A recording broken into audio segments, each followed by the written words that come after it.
Bismillahirrahmanirrahim, mes frères, mes sœurs, écoutez-moi bien, parce que ce qu'on va découvrir aujourd'hui n'est pas une simple explication, c'est un choc, une vérité étouffée, une réalité cachée derrière des siècles de peur, de jugements aveugles et de slogans religieux criés sans réfléchir. Aujourd'hui, on va parler du riba. Oui, le riba, ce mot qui fait frissonner, qui fait trembler les cœurs, mais que personne ne comprend vraiment. On nous dit, le riba est maudit, les banques sont haram, celui qui prend du riba est en guerre contre Dieu. Mais as-tu déjà lu le Coran par toi-même? As-tu regardé comment Allah écrit le mot riba dans son livre?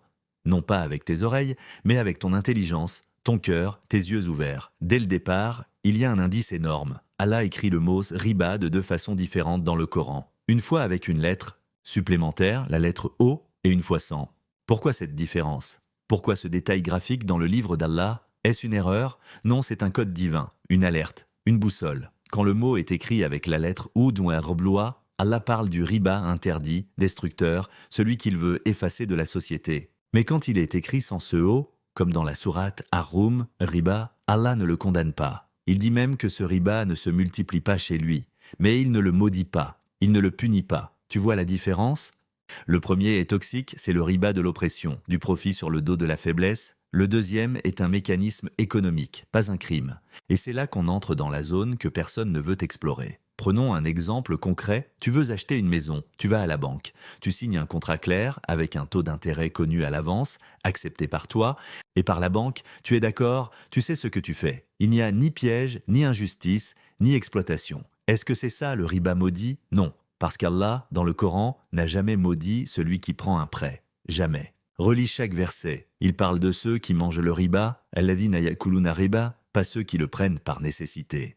Pas ceux qui empruntent pour nourrir leur famille ou construire une vie. Et d'ailleurs, Allah distingue le commerce du riba. Mais écoute bien, le commerce aussi peut être injuste. Et parfois, un prêt bancaire peut être plus équitable qu'un marché noir ou un contrat familial abusif.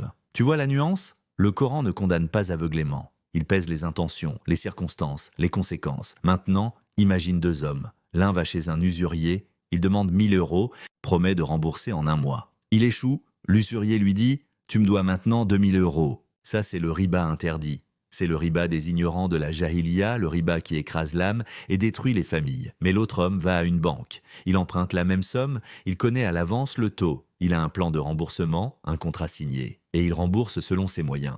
C'est ça, la différence entre riba al-fadl, la marge équitable, et riba an-nasiya, le retard abusif puni par Allah. Et que dire des prophètes? Est-ce qu'ils ont interdit les banques? Le prophète n'a jamais connu ce système.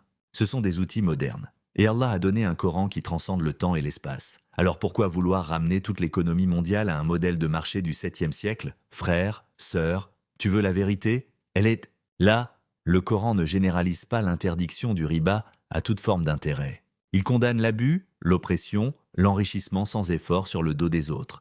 Il te dit « Ne mange pas le riba au point que tu ne fais que gonfler ton argent sans rien produire, sans rien risquer, sans rien créer, mais il ne te dit pas « Tu es en enfer parce que tu as pris un prêt à 5%. » Et même le pire des pécheurs, celui qui mangeait le riba, Allah ne l'a pas maudit, il l'a averti. Il lui a donné une mawiza, un conseil, une sortie. Il dit « Faman ja'ahu maw'iratun min rabbi » Fantaha falahu ma salaf al-Baqara 275.